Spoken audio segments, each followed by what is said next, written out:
Esther chapter 5.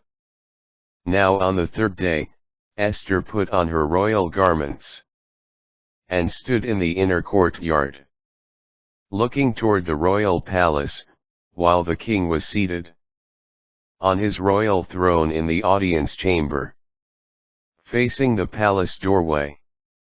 When he saw Queen Esther standing in the courtyard, she won his favor, and he extended toward her the golden scepter he held. She came up to him, and touched the top of the scepter. Then the king said to her, "What is it, Queen Esther? What is your request? Even if it is half of my kingdom, it shall be granted you." Esther replied, "If it please your majesty, come today with Haman to a banquet I have prepared." The king ordered, "Have Haman make haste to fulfill the wish of Esther." Haman's downfall. First banquet of Esther. So the king went with Haman to the banquet Esther had prepared.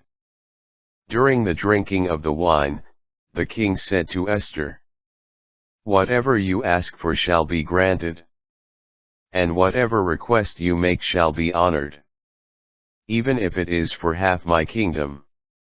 Esther replied, "This is my petition and request. If I have found favor with the king, and if it pleases your majesty to grant my petition and honor my request, let the king come with Haman tomorrow to a banquet I will prepare, and tomorrow I will do as the king asks." Haman's plot against Mordecai. That day Haman left happy and in good spirits. But when he saw that Mordecai at the royal gate did not rise, and showed no fear of him, he was filled with anger toward him. Haman restrained himself, however, and went home, where he summoned his friends and his wife Zeresh. He recounted the greatness of his riches, the large number of his sons, and how the king had promoted him, and placed him above the officials and royal servants. Moreover, Haman added, "Queen Esther invited no one but me to come with the king to the banquet she prepared. Again tomorrow I am to be her guest with the king.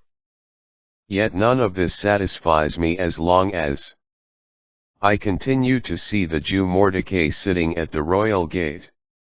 His wife Zeresh and all his friends said to him, "Have a stake set up, 50 cubits in height. And in the morning ask the king to have Mordecai impaled on it. Then go to the banquet with the king in good spirits." This suggestion pleased Haman, and he had the stake erected.